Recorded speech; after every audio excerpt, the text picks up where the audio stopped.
বিদেশেও সন্ত্রাসী গুন্ডা লেলিয়ে দেওয়া হয়েছে। আমি স্বচক্ষে একবার এটা প্রত্যক্ষ করার সুযোগ আমার হয়েছিল।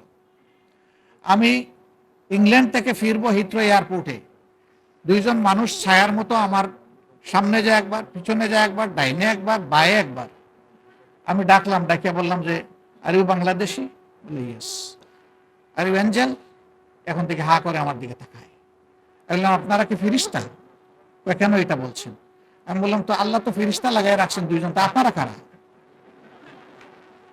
একবার ডাইনে দেখি, একবার বামে দেখি, একবার সামনে দেখি, একবার পিছনে দেখি, আপনারা কারা? কিছু বলে না। আমি বললাম আপনারা কি বাংলাদেশ মিশনে এখানে আসেন? কয় জি। আমি বললাম যে আপনাদেরকে তাইলে আমার পিছনে লাগিয়ে দেওয়া হয়েছে নাকি? কিছু বলে না।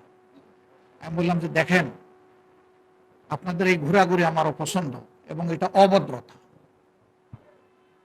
আমাকে ছেড়ে দেন, আমার পাশে ঘুরবেন না, যা পারেন ইচ্ছা করেন। আমি দেশের একজন নাগরিক। আমি আরেকটা দেশে গিয়েছি আমি ট্রাভেল করতে, সেখানে আমার সাধারণ একটা মানুষ আমার পিছনে লাগাই দেওয়া হয়েছে দুইজনকে।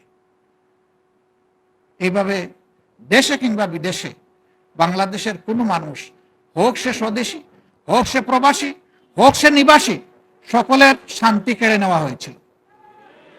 একজন সাংবাদিক বিদেশ থেকে অন্যায়ের বিরুদ্ধে প্রতিবাদ করেছেন, তার পরিবারের সদস্যকে হেনস্থা করা হয়েছে দেশের।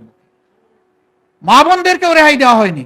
আল্লাহ তাআলার অশেষ মেহেরবানি, সেই 2009 সালের 10 জানুয়ারি থেকে শুরু করে 2024 সালের 4 আগস্ট পর্যন্ত স্বৈরাচারের বিরুদ্ধে আন্দোলন করতে গিয়ে অনেকেই তাদের মূল্যবান জীবন আল্লাহ তাআলাকে উপহার দিয়েছে। জাতি তাদের কাছে ঋণী।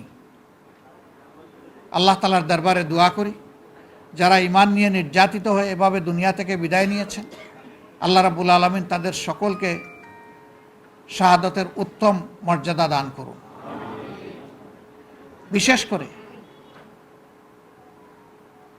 ধারাবাহিক এই আন্দোলনের শেষ পর্বে এসে কোটা সংস্কারের দাবিতে যে আন্দোলন গড়ে উঠেছিল, বৈষম্য বিরোধী যে আন্দোলন দানা বেঁধে উঠেছিল, এই আন্দোলনকে দমাতে গিয়ে গায়ের জোরে অতীতের মতো দানবীয় রূপে নিজ দেশের জনগণের অর্থে কেনা অস্ত্র আর বুলেট নিজ দেশের জনগণের উপর যারা ছুঁড়ে মেরেছিল, এই বুলেটে জাজরা হয়ে দুনিয়া থেকে যারা বিদায় নিয়েছেন, আমাদের প্রিয় জাতি তাদের কাছে চিরদিন ঋণী থাকবে। তাদের এই ঋণ পরিশোধ করার কোনো শক্তি আমাদের নেই।